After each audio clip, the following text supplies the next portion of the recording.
बांग्लादेश में पाक आर्मी का प्लान शाहीन डिकोड हो गया। बांग्लादेश के जो बांग्लादेश ऑर्डिनेंस फैक्ट्री है, इसके पूरे कंट्रोल पाकिस्तानी आर्मी ने ले लिया। 100 पाकिस्तानी आर्मी ऑफिसर, इसमें आईएसआई भी है, ये बांग्लादेश ऑर्डिनेंस फैक्ट्री के कंट्रोल ले ली। उसमें गोला बारूद तैयार करेगा और हमारे खबर से उसमें एक्सप्लोसिव तो तैयार होगा। और अभी ये बांग्लादेश के साथ निगोशिएट कर रहा है कि पाकिस्तानी शाहीन 2 मिसाइल जो है, शाहीन 2, ये शाहीन 2 की प्रोटोटाइप बांग्लादेश में तैयार करेगा। इसका नाम होगा Vijay 24, Vijay 24। I am telling you on record, we taking all full responsibility sitting in Dhaka MC. Pakistan फौज के अफसरों ने ऑर्डिनेंस फैक्ट्री को भी अपने कब्जे में ले लिया है। सबसे बड़ा चौंकाने वाला खुलासा यह है कि पाकिस्तान बांग्लादेश की जमीन पर ही शाहीन मिसाइल बनाने की तैयारी कर रहा है, तो वहीं दूसरी तरफ आतंकियों को ट्रेनिंग देने के लिए कैंप भी बना रहा है। बांग्लादेशी पत्रकार शोएब चौधरी का बड़ा दावा, आप खुद सुन लीजिए।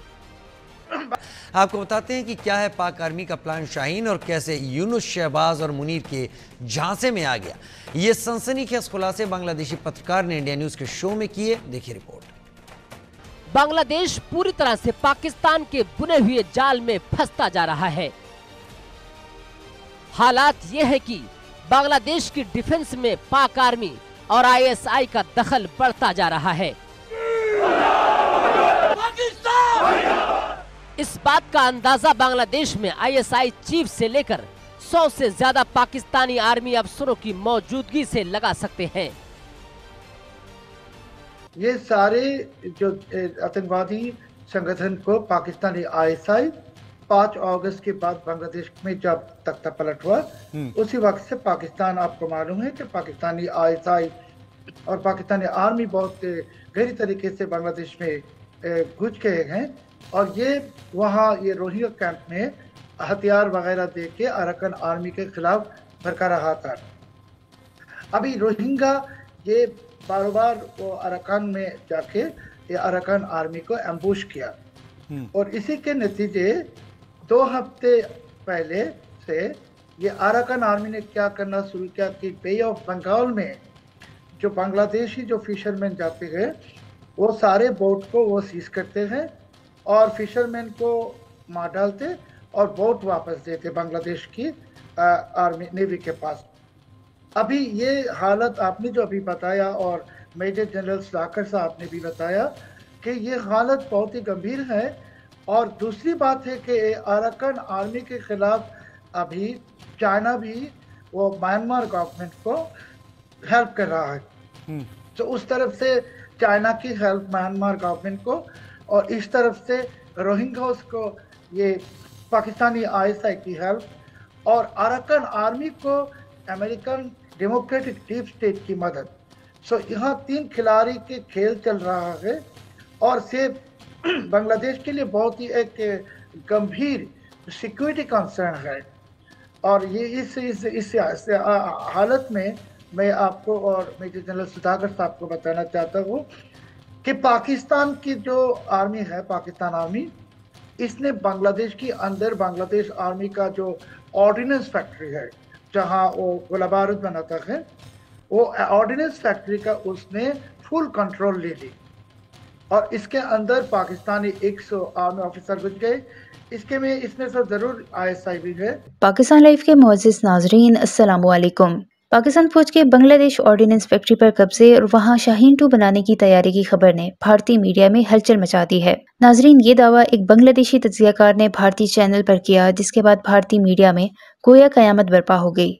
एंकर्स ने अपने प्रोग्राम्स में जज्बाती तकरीरें शुरू कर दी और कुछ ने यहाँ तक कह दिया कि पाकिस्तान की ये हरकत भारत के खिलाफ एक खुला ऐलान जंग है। भारतीय मीडिया, जो हमेशा अपनी मुबालगा आराई के लिए बदनाम है, इस बार भी अपनी रवायती हरकतों से बाज न आया। कुछ चैनल्स ने इस खबर को बगैर तस्दीक के फैलाना शुरू कर दिया और उनके माहिरीन ये बहस करने लगे कि पाकिस्तान का ये इक़दाम खित्ते में ताकत का तवाज़ुन बिगाड़ सकता है। भारतीय मीडिया के साथ साथ सोशल मीडिया पर भी हंगामा मच गया। भारतीय सारिफीन ने मोदी हुकूमत को आड़े हाथों लेते हुए कहा कि मोदी जी सिर्फ तकरीरें करने में मसरूफ हैं और दूसरी तरफ पाकिस्तान हमारे पड़ोसियों के साथ मिलकर हमें नीचा दिखाने की मंसूबाबंदी कर रहा है। दूसरी जानिब बांग्लादेशी तज्जियाकार के इस बयान के बाद भारतीय मीडिया ने पाकिस्तान और बांग्लादेश के ताल्लुकात पर भी सवालात उठाने शुरू कर दिए। भारतीय एंकर्स ने अपने प्रोग्राम्स में ये प्रोपेगेंडा फैलाना शुरू कर दिया कि बांग्लादेश पाकिस्तान के साथ मिलकर भारत को नुकसान पहुंचाने की साजिश कर रहा है। इस पूरे मामले ने एक बार फिर ये साबित कर दिया कि भारतीय मीडिया अपनी सनसनीखेजी के जरिए सिर्फ अवाम को गुमराह करने की कोशिश करता है और जमीनी हकाइक से बेखबर रहता है। नाजरीन, ये वक्त है कि भारतीय अवाम अपनी हुकूमत और मीडिया से सवाल करें कि वो अपनी नाकामियों का इल्जाम दूसरों पर डालना कब बंद करेंगे। इस हवाले से भारतीय मीडिया पे क्या चीख पुकार है, इस वीडियो में देखें। वीडियो में आगे बढ़ने से पहले हमारे चैनल पाकिस्तान लाइव को सब्सक्राइब जरूर करें ताकि आने वाली वीडियो अपडेट से आगाह रहें। और ये अभी यहाँ बैठ के गुलाम बारूद तहरीक तैयार करेगा और इसके साथ क्या क्या करेगा, बहुत ही गंभीर बात है। और देश के लिए एक बड़ी खबर है।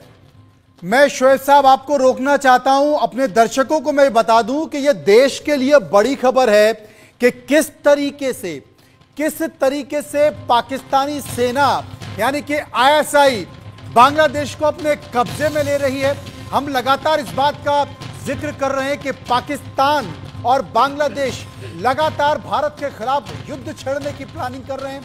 जो बड़ी बात बांग्लादेश के पत्रकार शोएब चौधरी कर रहे हैं कि जो ऑर्डिनेंस फैक्ट्री है, बांग्लादेश की ऑर्डिनेंस फैक्ट्री, उसको पाकिस्तान की आईएसआई ने, पाकिस्तान की सेना ने पूरी तरह से अपने कब्जे में ले लिया है और कब्जे में लेने का। आगे बढ़ते हैं, बात मोहम्मद यूनुस की। भारत को गिदड़ भभकी, चीन से भीख, बांग्लादेश को यूनुस बेच देंगे। वो कहते हैं ना, विपरीत बुद्धि विनाश काले, या फिर विनाश काले विपरीत बुद्धि। तो इस वक्त यूनुस की विपरीत बुद्धि हो चुकी है। जिस भारत के दम पर बांग्लादेश का वजूद बना, उस भारत को अब बांग्लादेश की अंतरिम सरकार यूनुस सरकार तेवर दिखा रही है। और जिसने अत्याचार किया, कत्लेआम किया, उस पाकिस्तान से दोस्ती बढ़ रही है, मतलब पाकिस्तान से। इन सब के बीच बांग्लादेश अब चीन की बीन पर कुछ ज्यादा ही नाच रहा है और भारत को हेकड़ी दिखा रहा है। शेख हसीना के मुद्दे पर बांग्लादेश ने भारत को गिदड़ भभकी देते हुए अंतर्राष्ट्रीय स्तर पर जाने की बात कही है, तो दूसरी तरफ पाकिस्तान की तरह कंगाल हो रहे बांग्लादेश ने चीन से कर्ज को चुकाने के लिए, चीन से लिए कर्ज को चुकाने के लिए और ज्यादा समय मांगा है। दरअसल 20 साल के लिए बांग्लादेश ने चीन से कर्ज लिया था। अब इस कर्ज को चुकाने के लिए बांग्लादेश ने 30 साल का वक्त मांगा है, जिसकी मंजूरी चीन ने दे दी है। साथ ही कर्ज की ब्याज दर को भी कम करने का चीन ने वादा किया है।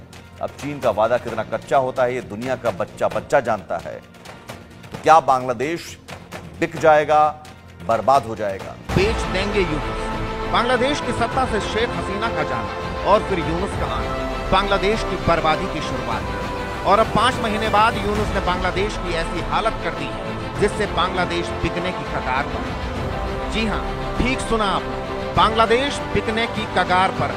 दरअसल चीन और पाकिस्तान की बीन पर बांग्लादेश की यूनुस सरकार नाच रही है। जैसा जैसा कहा जा रहा है, यूनुस सरकार वैसा वैसा कर रही है। जिस बांग्लादेश का वजूद भारत की वजह से है, उस भारत को बांग्लादेश की यूनुस सरकार तेवर दिखा रही है। बांग्लादेश में सत्ता परिवर्तन के बाद से ही शेख हसीना भारत में है, जिसे लेकर यूनुस सरकार को दिक्कत है और बार बार गीदड़ भभकी दी जा रही है।